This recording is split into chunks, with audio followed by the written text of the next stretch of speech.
येन तस्मै श्री गुरुवे नमः। बोली सद्गुरुदेव भगवान की, बोली लक्ष्मी नारायण भगवान की। गायत्री मंत्र बोलेंगे सभी।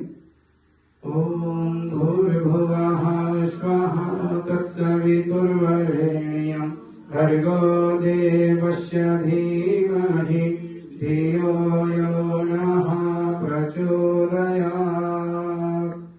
ओम भूर्भुवः स्वः तत्सवितुर्वरेण्यं भर्गो देवस्य धीमहि धियो यो नः प्रचोदयात्। ओम भूर्भुवः स्वः तत्सवितुर्वरेण्यं भर्गो देवस्य धीमहि धियो यो नः प्रचोदयात्। ओम भूर्भुवः स्वः तत्सवितुर्वरेण्यं भर्गो देवस्य धीमहि धियो यो नः प्रचोदयात्। ओम नमो भगवते वासुदेवाय। ओम नमो भगवते वासुदेवाय। ओम नमो भगवते वासुदेवाय। ओम नमो भगवते वासुदेवाय। बोली वासुदेव भगवान की, बोली गायत्री माता की, बोली शालिग्राम भगवान की, बोली तुलसा महारानी की, बोली गंगा मैया की, बोली संत समाज की, बोली कार्तिक महात्म्य की। द्वितीयोत्सवः श्री ब्रह्मोवाच ततो वै मंदिरं विष्णुः समागच्छत प्रसन्निधिः गन्धपुष्पसुताम्बूलात् गृहीत्वा भक्तितत्परः तत्र देवस्य पाद्यादीन् उपचारान् पृथक् पृथक् कृत्वा स्तुति पुनर्नत्वा कुर्यात् गीतादिमङ्गलम्। पूजा च विहिता विष्णोः प्रतिमायां च नारदा शैली दारुमयी लोही लिप्या लिख्या च सैकटी मनोमयी मृण्मयी च प्रतीकाष्टविधा स्मृता शालिग्रामशिलायाः तु साक्षात् कृष्णपूजनम् नित्यं सन्निधस्तत्र शालिग्रामे जगद्गुरोः शालिग्रामशिला तोयम् विन्ध्यमात्रं पिबेतु यः। बहुत सुंदर यहाँ पर इस अध्याय में शालिग्राम जी के पूजन की विधि सुनी गई है और सुनाई गई है। कार्तिक महीने में शालिग्राम जी की पूजा का, शालिग्राम जी के जल का जब स्नान करा दिया जाता है शालिग्राम जी को, उस जल को पीने का महात्म्य इसमें बताया गया। और कितनी प्रतिमा आप पूज सकते हैं घर में, वो इसमें बताई गई है। तो ध्यान से सुनेंगे सभी लोग।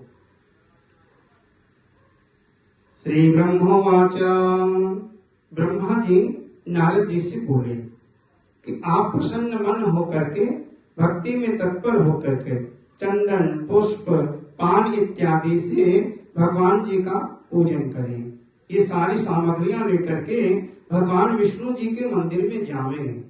वहां ब्रह्मा जी और सभी देवताओं को अर्घ्य, पाद्य, आचमन इत्यादि से पूजा करके स्तुति करें। नमस्कार करके फिर गीतादिक मंगल गीत गाएं।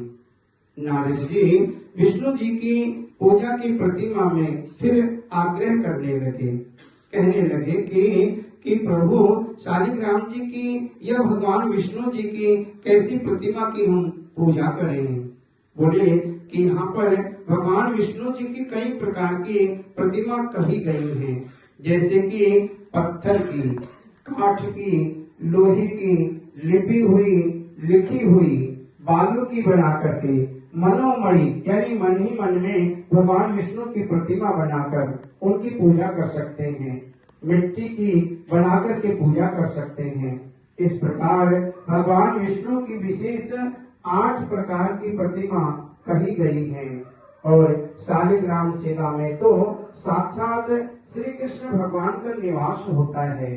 शालिग्राम शिला में नित्य जगत गुरु भगवान निवास करते हैं।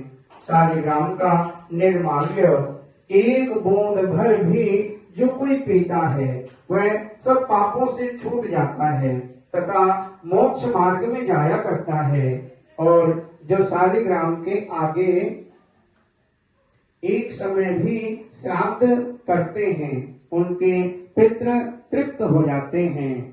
लोगों के पितृ भी वैकुंठ में निवास करते हैं, इसमें कोई संदेह नहीं है। और ब्रह्मादि जितने भी देवी देवता हैं ये शालिग्राम की पूजा से प्रसन्न होते हैं और मनुष्यों के पाप छूट जाते हैं। तो सब पाप नाश शालिग्राम जी की पूजा करनी चाहिए। सब प्रकार के पापों को नाश करने वाली है शालिग्राम जी की पूजा। और चाहे शालिग्राम जी की प्रतिमा खंडित हो या पार्श्वभंग फूटा हो तो भी आप उनकी पूजा कर सकते हैं। मंत्र, पूजा का सामान, भावना, प्रीति ये सब कुछ ना हो तो भी शालिग्राम जी की पूजा फल देने वाली है।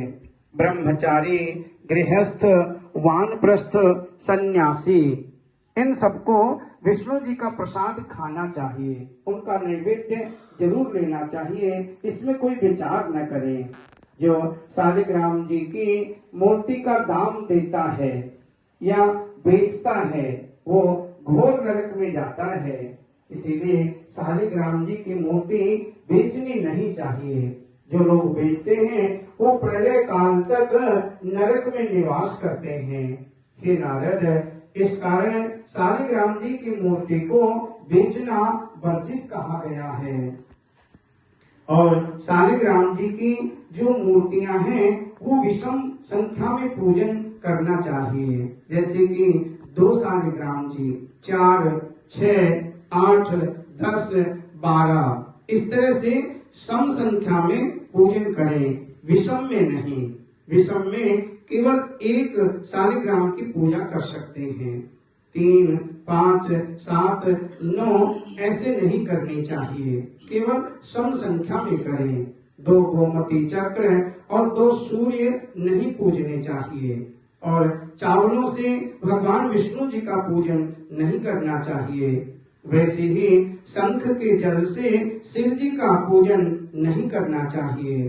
बेल पत्र से सूर्य भगवान का पूजन कभी न करें। तुलसी जी